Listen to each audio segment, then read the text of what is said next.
Super Docteur, c'est le podcast des médecins généralistes. Le podcast qui vous transmet les recommandations de bonnes pratiques et les résultats des grandes études qui vont changer vos habitudes. Super Docteur, c'est la découverte de méthodes de soins innovantes et des interviews de soignants inspirants qui boosteront votre motivation. Un contenu court et pratique chaque semaine pour tous les médecins. Bonjour à tous et bienvenue dans Super Docteur, le podcast des médecins généralistes. Aujourd'hui, on s'attaque à deux pathologies silencieuses et omniprésentes dans nos consultations, la stéatose hépatique et la NASH. Pour en parler, j'ai l'immense plaisir d'accueillir le docteur Pauline Guillouche, hépato-gastro-entérologue. Elle est diplômée en NASH, active dans des groupes de travail spécialisés sur les maladies du foie et également présente sur les réseaux sociaux pour aborder ces pathologies avec une grande pédagogie. Dans cet épisode, nous allons clarifier avec elle ce que sont réellement la stéatose et la NASH, comprendre comment les différencier efficacement et surtout découvrir comment structurer notre rôle dans la filière de soins hépatiques. Salut Pauline. Salut Mathieu. Je te remercie beaucoup d'avoir accepté mon invitation, je suis vraiment très heureux. Je vais te poser directement, comme d'habitude, ma première question. Est-ce que tu peux s'il te plaît m'expliquer ce que sont la stéatose hépatique, la NASH? Est-ce qu'il y a des différences entre ces deux entités? Quelles sont-elles? Et surtout, pourquoi elles nous concernent, nous, les médecins généralistes? Très simplement, la stéatose hépatique, c'est le fait d'avoir de la graisse dans le foie, mais ça ne préjuge pas d'une maladie.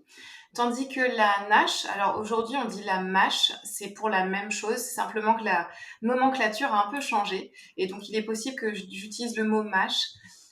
La MASH, c'est la maladie. C'est-à-dire que c'est l'apparition d'une inflammation au niveau du foie en raison de la présence de graisse, et c'est ça qui peut occasionner la cascade que l'on connaît, c'est-à-dire inflammation, fibrose et à l'extrême cirrhose. Donc la stéatose en elle-même, c'est pas une maladie. On va dire que la stéatose, ça peut être un signe d'alerte. Si tu as un patient qui fait une échographie pour toute autre chose et qui te pose la question de la stéatose qu'on a trouvée au niveau de son foie, il faut déjà pouvoir lui dire quelles sont les règles hygiéno-diététiques à adopter. Mais effectivement, on ne va pas recevoir des patients en consultation spécialisée pour une simple stéatose. Très bien. Donc pour les différencier, ces deux entités, tu me dis c'est plutôt l'inflammation entre Oui. la stéatose et la MASH, c'est ça? Donc c'est-à-dire la cytolyse hépatique et éventuellement un syndrome inflammatoire? Oui, en fait, si on s'intéresse aux trucs vraiment qu'on retrouvait dans les livres, si tu veux, pour faire la différence, mes pairs en hépatologie diraient qu'il faudrait faire une biopsie du foie. On va pas faire une biopsie du foie à tous les patients chez qui on suspecte une MASH. Mais effectivement, ce qu'on peut déjà se dire, c'est qu'entre la stéatose simple, qui est vraiment la description échographique de la présence de graisse, eh bien la MASH, c'est quand on commence à voir l'apparition finalement probablement d'anomalies hépatiques sur la prise de sang. Très bien. Donc, on va venir justement à la biologie. Tu m'as dit, c'est davantage la cytolyse hépatique qui va nous faire le distinguo entre les deux. Est-ce qu'il y a des facteurs de risque et des signes d'appel cliniques qui doivent nous faire suspecter une stéatose ou une MASH en consultation? Oui, tu connais tous les facteurs de risque cardiovasculaire. Je sais que vous les cherchez et que vous les surveillez. Donc effectivement, chez un patient en surpoids ou en situation d'obésité, si tu as un patient qui a un diabète, mais aussi finalement tous ceux qui ont une hypertension artérielle ou bien une dyslipidémie, et puis ceux qui ont un syndrome métabolique, il va falloir effectivement leur faire un bilan hépatique pendant leur surveillance. Et si tu as effectivement l'apparition d'une cytolyse ou même éventuellement d'une cholestase avec en tout cas des gamma-GT un peu augmentés, généralement ils ont un peu les deux, eh bien on va suspecter le diagnostic de MASH. Très bien. Est-ce que tu peux, s'il te plaît, Pauline, me parler du rôle du médecin généraliste dans ce dépistage de ces maladies hépatiques silencieuses? Je crois que tu y es particulièrement attaché et que tu souhaites m'en dire un petit mot. En fait, votre rôle en tant que médecin généraliste, il est primordial. Vraiment, il faut vraiment insister là-dessus parce que vous êtes en première ligne, ce sont les patients que vous allez nous adresser. Et le rôle est hyper important parce qu'aujourd'hui, en consultation spécialisée des pathologies, nous, on va suivre les patients qui vont se compliquer. C'est-à-dire que tous les patients aujourd'hui qui n'ont pas de fibrose hépatique, ils vont rester dans le domaine de la médecine générale. Donc, tu vois bien que vous êtes à la fois au dépistage, mais également à la prise en charge et à la surveillance des patients qui ne sont pas les plus graves. On va gérer les patients les plus graves, mais tous les autres, c'est à vous de les prendre en charge. Très bien. Est-ce que tu peux m'expliquer, s'il te plaît, ce que c'est que le score FIB4? Pourquoi ça devient un outil clé en médecine générale? Et puis surtout, à qui le proposer et comment l'interpréter? Le score FIB4, c'est vraiment le score que vous allez pouvoir utiliser. C'est du domaine, là encore, de la prise de sang en routine. Alors, je ne sais pas, toi, si dans ta région ou dans ton département, les laboratoires d'analyse médicale ont commencé à le calculer automatiquement. C'est Ouais. très bien. Parfois, c'est un peu moins bien parce qu'on se retrouve avec un score FIB4, on n'a rien demandé, on n'a pas fait la prise de sang pour ça et il est anormal. Et effectivement, moi, j'ai beaucoup de questions des confrères généralistes sur ce qu'on fait de ce score FIB4. Donc le score FIB4, ça a été imaginé pour faire, si tu veux, le dépistage des maladies du foie, en tout cas de la fibrose hépatique en population générale. Donc des patients qui n'ont pas de maladie du foie connue, mais c'est comment est-ce qu'on peut arriver à repérer ces malades qui auraient une fibrose hépatique éventuellement avancée. Donc on s'est dit, il y a eu un score qui a été calculé, qu'on peut calculer si le laboratoire d'analyse médicale ne l'a pas fait, à base de l'âge, des plaquettes et des transaminases, ASAT et ALAT.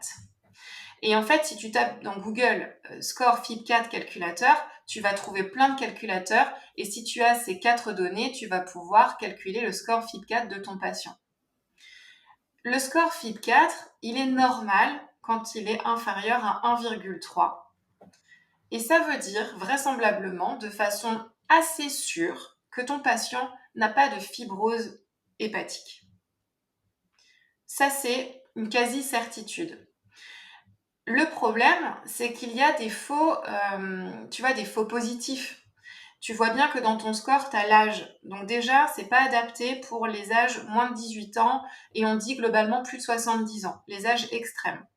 Ensuite, tu vois que tu as les plaquettes. Et les patients qui, par exemple, ont une thrombopénie qui n'a rien à voir, on va pas pouvoir utiliser le score FIB4 parce qu'il va être augmenté, il va être faussement augmenté. Et puis c'est pareil pour les transaminases. On a des patients, par exemple, qui vont faire, je sais pas moi, au cours d'une grosse grippe, ils vont monter un peu leur transaminase parce qu'il y a une infection virale. Et bien là, il ne faudra pas tenir compte du score FIB4 qui pourra être faussement augmenté. De la même manière, si tu as un sportif, tu sais, qui fait beaucoup de muscu, il a ses ASAT qui montent. Et là encore, il ne faut pas les interpréter. Il ne faudra pas interpréter le score FIB4 qui sera faussement augmenté. Si je comprends bien, c'est vraiment un score de dépistage, c'est-à-dire qu'on peut le prescrire, par exemple, à n'importe quel patient qui présente un ou deux facteurs de risque cardiovasculaire? C'est exactement son utilisation. Si tu as un patient diabétique, il faut absolument doser le FIB4 et tu vas être rassuré si par exemple il a des transaminases un peu augmentées. Donc tu te dis ok, il a probablement une MASH celui-ci, mais son score FIB4 est à 0,8. Eh bien ce patient-là, il va rester dans ta patientèle, en tout cas il ne va pas m'être adressé parce que c'est un patient qui vraisemblablement a un diabète, une MASH, mais qui n'a pas de fibrose hépatique. Le pronostic de la maladie hépatique, elle est liée à la fibrose. Et ce sont les patients qui ont une fibrose que nous allons suivre parce que ceux-là, ils sont à risque d'évoluer vers la cirrhose et le cancer du foie. Très bien. Donc, tant que le score FIB4 est négatif et qu'il n'y a pas de suspicion de MASH, on continue à suivre ces patients en médecine générale. Est-ce que tu peux m'expliquer, s'il te plaît, les piliers du traitement pour ces deux entités? D'un côté, la stéatose et de l'autre, de MASH. Où est-ce qu'on en est dans l'état actuel de la science? Alors comme je te l'ai dit, dès qu'il y a une stéatose, finalement, ça doit être un signe d'alerte et on va éduquer le patient à une alimentation méditerranéenne et on va reprendre avec le patient ses habitudes alimentaires, évidemment, ce qu'il mange et on va partir sur vraiment l'alimentation méditerranéenne. Donc je rappelle rapidement, mais on peut se renseigner bien évidemment, c'est finalement une alimentation à base de beaucoup de fibres, donc des fruits, des légumes, des légumineuses, des céréales complètes, très peu de viande rouge, pas plus de 2 fois par semaine, plutôt de la viande blanche, du poulet ou de la dinde, des poissons gras 2 fois par semaine, et puis on va limiter très très fortement tout ce qui est sucrerie, alcool par exemple, évidemment tout ce qui est très gras. et privilégier une alimentation à base d'huile végétale. Donc ça, c'est l'alimentation méditerranéenne. Il n'y a pas, tu sais, aujourd'hui, en 2025, on n'est plus sur l'idée de faire des régimes drastiques, on est vraiment sur le rééquilibrage alimentaire. Et donc, on parle de ce pilier-là. L'autre pilier, bien évidemment, c'est l'activité physique, voire même l'activité sportive, si on a des patients jeunes, l'activité physique qui est de faire une activité un peu plus que d'être assis sur sa chaise, comme par exemple l'activité physique, le fait de faire le ménage, le jardinage, d'aller marcher, d'aller par exemple à la boulangerie à pied. Quand on a un patient jeune, très clairement, il faut vraiment l'emmener vers l'activité plutôt sportive. Donc ça, c'est les deux piliers qui sont valables pour la stéatose, mais aussi la MASH. Aujourd'hui, encore à l'heure où on enregistre le podcast, je n'ai pas de médicament pour la MASH. Ça va arriver. On n'a pas encore de date, mais par exemple aux États-Unis, il y a une molécule spécifique pour la MASH, pour les patients qui ont une fibrose qui peut être utilisée. Mais aujourd'hui, nous, en France, on ne les a pas encore. Ça va arriver. Tu sais, c'est une question de développement du médicament, c'est très long. Ça va arriver.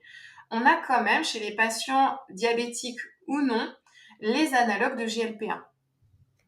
Et en fait, les analogues de GLP-1, là c'est pareil, on attend les vraies grosses études apparaître qui montrent quand même leur efficacité dans la MASH, spécifiquement via la perte de poids. Et le dernier qui est sorti, qui n'est pas remboursé, les résultats sont quand même très prometteurs. Très bien. Est-ce que cette prescription d'analogue des GLP-1, elle est plutôt réservée aux spécialistes? Oui, elle est réservée aux nutritionnistes endocrinologues. Hmm. Ni toi, ni moi, aujourd'hui, en tout cas pour celui qui n'est pas remboursé, là, on ne peut pas le prescrire. Le petit dernier, je ne sais pas si on a le droit de donner les noms, mais voilà. Le Wegovy, en tout cas, moi, je ne peux pas le prescrire et c'est vraiment celui qui probablement a pas mal d'efficacité et qui va arriver dans la MASH. Mais aujourd'hui, effectivement, on peut pas faire la primo-prescription, on peut faire les renouvellements. Donc ça, c'est bloquant parce qu'évidemment, il y a quand même peu d'endocrinologues nutritionnistes en France. Très bien. Et alors, quand on t'adresse à un patient à partir du stade de MASH, d'inflammation et de début de fibrose hépatique, qu'est-ce que tu fais de plus qu'un médecin généraliste? Et pourquoi c'est nécessaire de te l'adresser, si c'est nécessaire? Eh ben, très honnêtement, je fais pas grand-chose de plus qu'un médecin généraliste. Alors, ce qu'on va faire, c'est que si vous nous l'adressez pour, par exemple, une élévation du FIB4, on a dit normal inférieur à 1,3 et supérieur à 2,67, il y a probablement de la fibrose. Et entre les deux, il y a une zone grise. Euh, Quand il est dans la zone grise, on va prendre un peu son temps.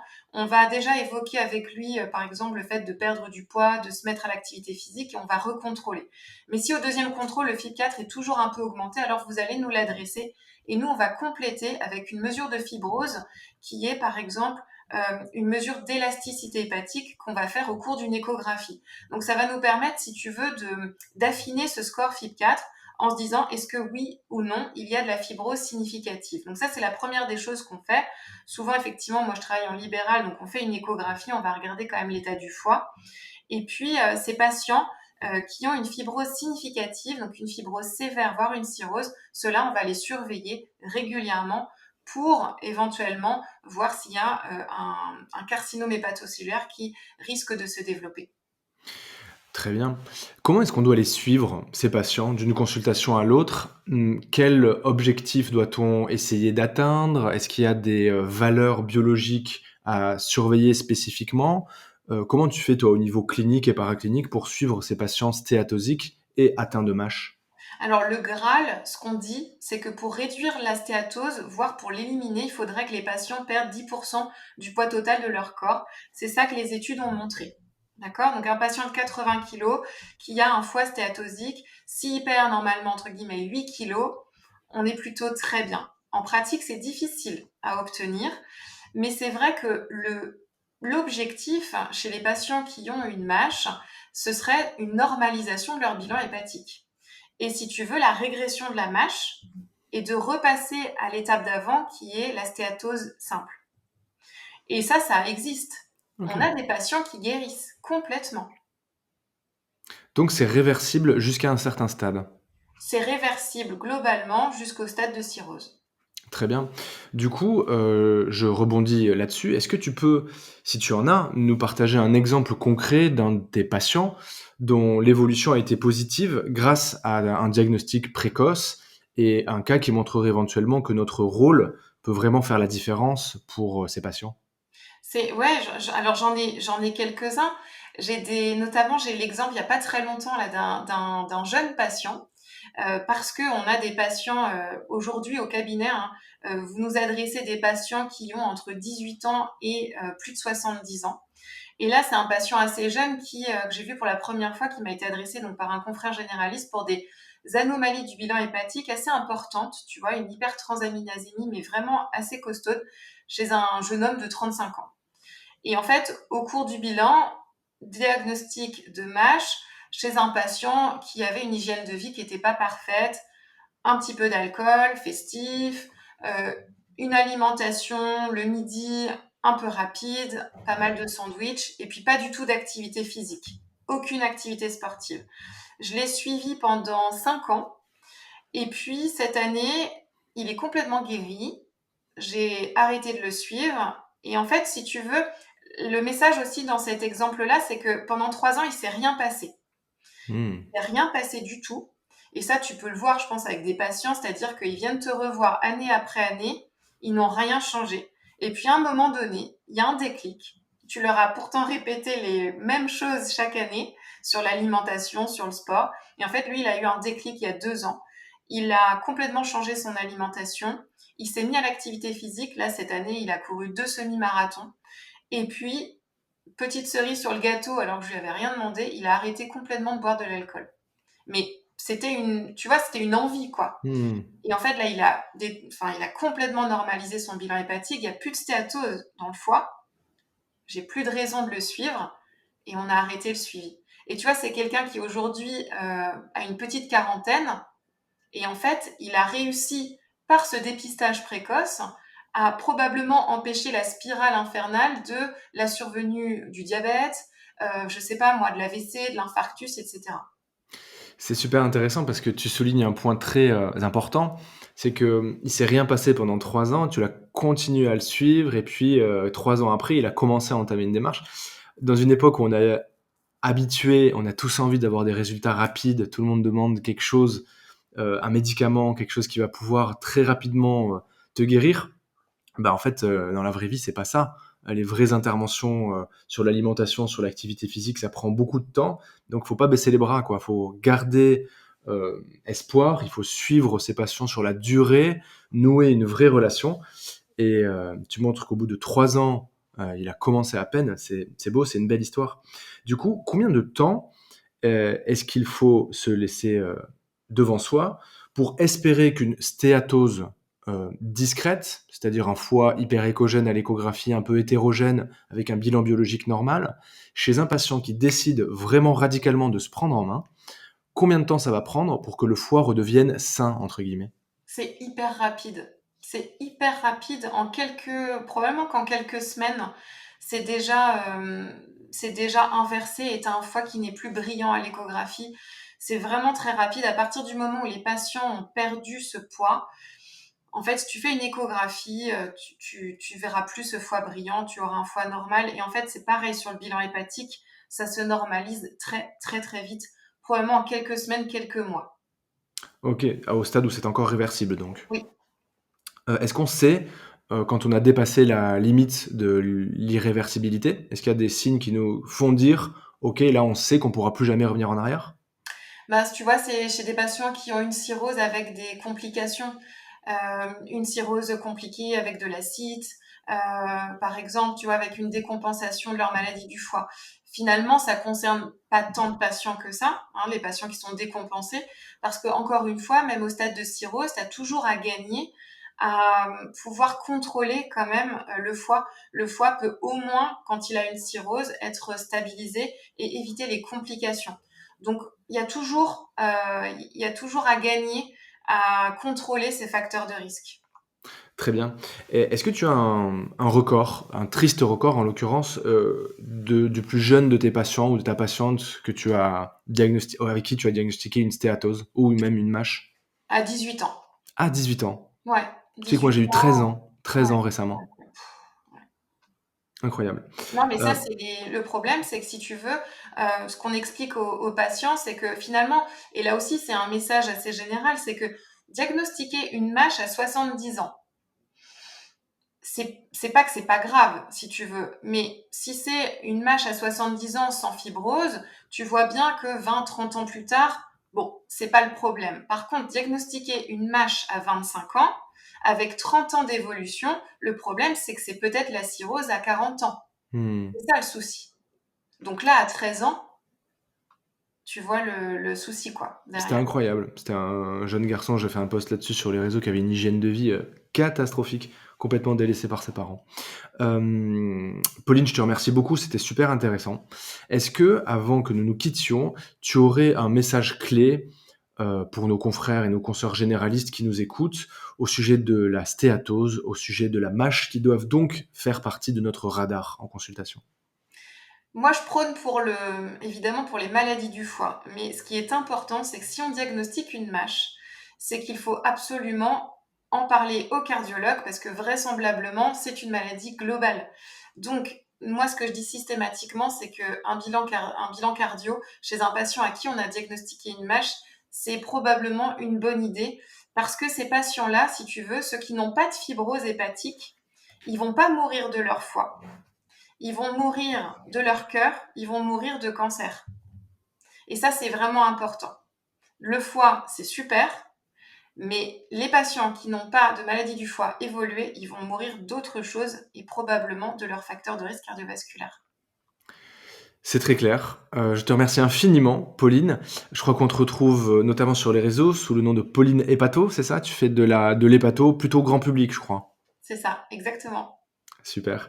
Je te dis à très bientôt et puis encore une fois, un grand merci. Salut Pauline. Merci Mathieu, salut. Bravo, vous êtes bien arrivé à la fin de cet entretien. J'espère qu'il vous a inspiré et apporté des clés utiles pour votre pratique. Pour ne rien manquer des prochains épisodes de Super Docteur, pensez à vous abonner dès maintenant. Si mon travail vous plaît, parlez-en autour de vous, à vos consoeurs, vos confrères et même à vos internes. Et si vous voulez me soutenir, laissez-moi une belle note de 5 étoiles sur votre application de podcast préférée. C'est rapide, ça m'aide énormément et surtout ça permet à d'autres médecins de découvrir ce contenu pour que l'on partage ensemble nos idées et améliorer nos pratiques. Merci pour votre écoute et à très bientôt.